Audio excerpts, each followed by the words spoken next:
চিলমারী হরিপুর তিস্তা সেতুর উপর নির্মিত মাওলানা ভাসানী সেতুর যে সংযোগ সড়কগুলো রয়েছে চিলমারী অংশে, সেই সংযোগ সড়কের কাজ কিন্তু আজকে থেকে শুরু হয়েছে। আমরা একটু আগে এখানে এসেছি।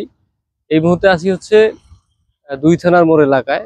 এই যে রাস্তার যে বিভিন্ন অংশে কিন্তু ধসে গেছে বৃষ্টির কারণে, এবং আজকে থেকে এই যে কাজগুলো কিন্তু আবারও শুরু হয়েছে এবং আশা করা যাচ্ছে যে খুব দ্রুত এই কাজগুলো শেষ হবে।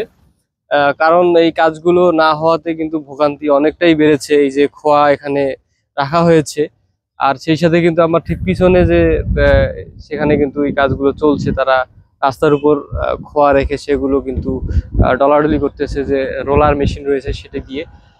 আশা করা যাচ্ছে যে খুব দ্রুত আমাদের চিলমারী অংশের যে কাজগুলো সেগুলো শেষ হবে, এটি আমরা আশা রাখি। এবং সেই সাথে দেখেন না, পিছনে কিন্তু যানবাহন সেটি কিন্তু চলা অব্যাহত রয়েছে। এই গাড়ি চলছে, একদিকে কাজ হচ্ছে। কিন্তু এই জায়গাটিতেও কিন্তু একটি ভোগান্তির কিন্তু মানে যে সৃষ্টি সেটিও হচ্ছে মানুষদের।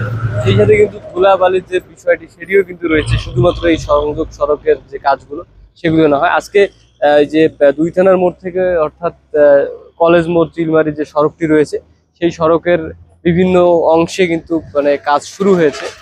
আমরা সেই তথ্যগুলো আপনাদের জানানোর চেষ্টা করছি, যেহেতু অনেকেই জানতে চেয়েছিলেন যে আসলে এই কাজ কবে শুরু হবে। তো সেক্ষেত্রে আজকে থেকেই কিন্তু এই কাজটি শুরু হয়েছে।